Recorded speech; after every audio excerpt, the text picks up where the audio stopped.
Welcome to our deep dive into British colonialism in India. It's a huge topic, almost 2 centuries. We'll focus on the East India Company and how they went from just traders to, well, rulers. It really is fascinating how a company focused on profit ended up governing a massive and a really diverse subcontinent. We'll look at how that happened and why it still matters today. Okay, let's start at the beginning. How did Europeans first start interacting with India? Trade. It all started with trade. European powers, especially the Portuguese, Dutch, British, they came to India looking for valuable things, spices, textiles. They set up little enclaves along the coasts, and their influence grew through these trade networks. So in the beginning, it was all about business. Yeah. No interest in actually conquering territory. Exactly.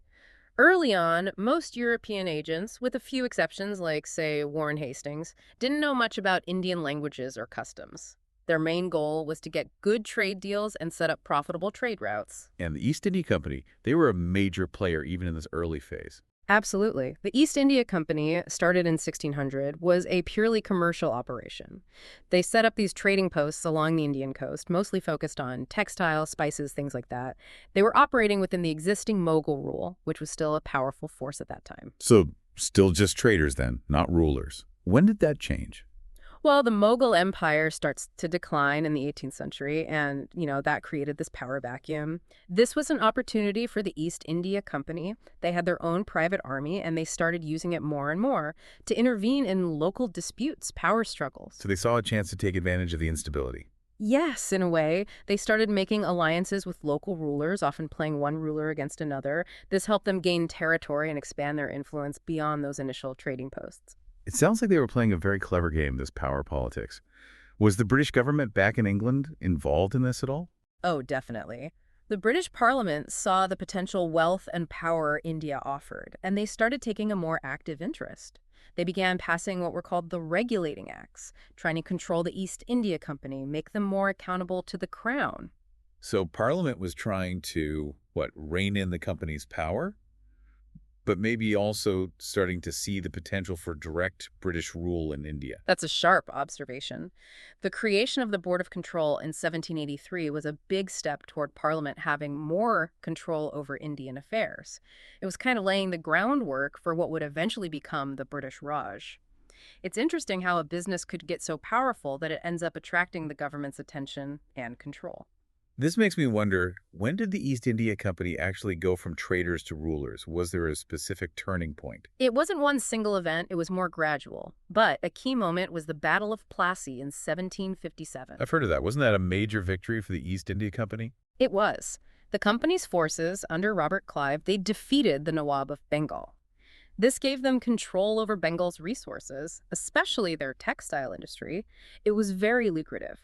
This really marks a turning point from traders to rulers. So Bengal was a crucial step towards their eventual dominance. Exactly. The wealth from Bengal allowed them to expand, build up their military, and gradually take control of more and more of India. It also led to some big changes within the company itself. What kind of changes? Well, as they gained more territory, they needed systems to manage and govern these new areas. They started creating administrative structures, courts, a whole bureaucracy to collect taxes and keep things in order. So they were basically turning from a trading company into an actual governing body. That's it. They weren't just merchants looking for profit anymore. They were becoming administrators, lawmakers, rulers. This change, while gradual and often faced resistance, marked a really profound shift in what they were doing in India. This change from company to government had a huge impact on India. Let's talk about that. What were some of the biggest social, economic, political changes that came about because of company rule? One of the most immediate changes was in the economy. The East India Company's policies, which were based on this idea of mercantilism, were all about maximizing profit for the company and for Britain. This, unfortunately, often hurt Indian industries and their traditional economic systems. Do you have any specific examples of that? Sure. Take the Indian textile industry. India had been famous for centuries for its textiles. They were really sought after in Europe. But the company, to protect British textile manufacturers, put these heavy taxes and limits on Indian textiles, which made them less competitive. So they basically destroyed a thriving industry in India to help their own industry back home. Yeah, sadly, that's what happened. And it wasn't just textiles. It was the same pattern in other industries. The company wanted raw materials. things like cotton, indigo, opium. They shipped all this back to Britain to feed their Industrial Revolution. This focus on raw materials, while it made money for the company, led to the decline of a lot of traditional Indian industries and crafts. What about agriculture? How did company rule affect the lives of Indian farmers? Well, the changes in agriculture were really dramatic and often devastating. The company introduced new systems of land ownership, like the zamindari system in Bengal. This created a class of landlords who didn't have much connection to the land or the people working on it. They just wanted to collect as much revenue as possible, which meant more debt and hardship for the peasants. So even though the company wanted to streamline how it collected taxes, it ended up creating a system that was more exploitative for a lot of farmers. That's right. And then there was this push towards cash crops, often enforced by the company. Farmers had to grow indigo, opium. These were profitable for the company, but it meant less land for food crops, leading to shortages and famines. It wasn't just the economy that was affected. How did company rule impact Indian society in general? Did it lead to any cultural or intellectual shifts? Definitely. One of the most significant changes was the introduction of English education. Now, initially, this was meant to create Indians who could work in the company's administration, but it ended up having a much bigger impact. A new generation of Indians were exposed to Western ideas, literature, political thought. This played a big role in the rise of Indian nationalism. So in a way, they created the conditions for their own eventual downfall. You could say that. The very things they used to strengthen their hold on India, English education, new administrative systems, exposure to the West, all of this contributed to a growing sense of Indian identity and a desire for self-rule. This brings up another question. How did the company react to this growing discontent, to the resistance movements that started emerging? At first, they tried to suppress it. They saw any kind of dissent as a threat and used their military to crush rebellions. But they couldn't ignore the unrest forever. Was there a particular event that forced them to rethink things? Yeah, the Sepoy Mutiny of 1857. Some people call it the First War of Indian Independence. This was a huge rebellion. It was triggered by several things, including these new rifle cartridges. They were greased with animal fat, which was offensive to both Hindu and Muslim sepoys. This rebellion really shook the foundations of British rule in India. The Sepoy Mutiny, it sounds like a real turning point. How did it change things for the British in India? Oh, it really sent shockwaves through the British establishment. It showed how vulnerable company rule was. They had to completely rethink their strategy in India. What happened after that? Did the East India Company get back in control? Well, after the mutiny, there was a major power shift. The British government realized things were unstable and decided they needed to take direct control. So they dissolved the East India Company. Wow, the whole company was just dismantled. What happened then? That was the start of what we call the British Raj. Queen Victoria became Empress of India, and it was a whole new era of direct British rule.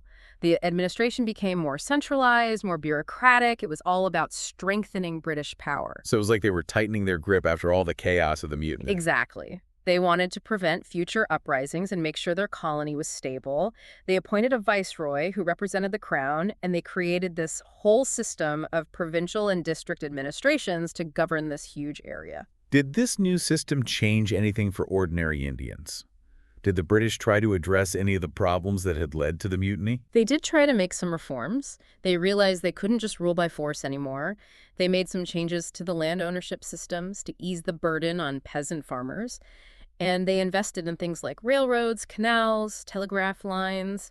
These things helped the British, of course, but they also changed India in a big way. So there was this effort to modernize India under the British Raj. Yes, but it's important to remember that this modernization also served British interests. The railroads, for instance, they helped move troops around and transport raw materials to the ports for export back to Britain. Right, it wasn't just out of the goodness of their hearts, there was a self-serving aspect to it.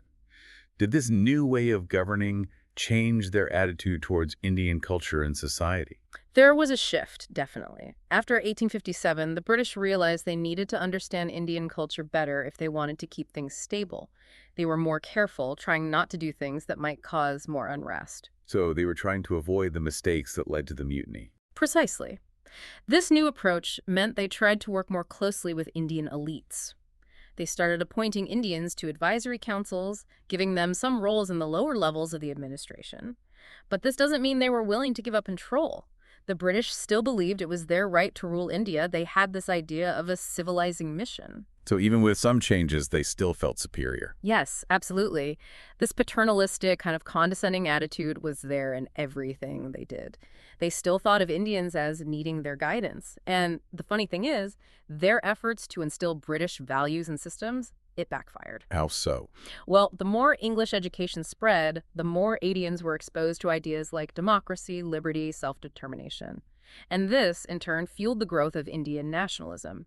New movements emerged demanding more autonomy and eventually complete independence. So the tools the British used to strengthen their rule ended up undermining them. Exactly. Indian nationalism, with leaders like Gandhi and Nehru, became this powerful force. The push for self-rule grew stronger, especially after the First World War.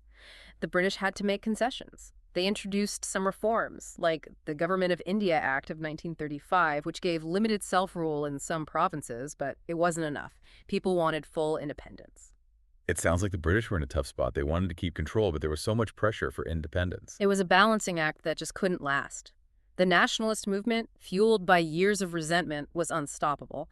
And finally, in 1947, after centuries of colonial rule, India achieved independence. This deep dive has been really fascinating. We've covered so much, from those early European traders to the rise and fall of the East India Company, the British Raj, and finally, Indian independence. It's a story with both dark and bright moments. It shows how resilient the Indian people are and the impact colonialism had on the subcontinent.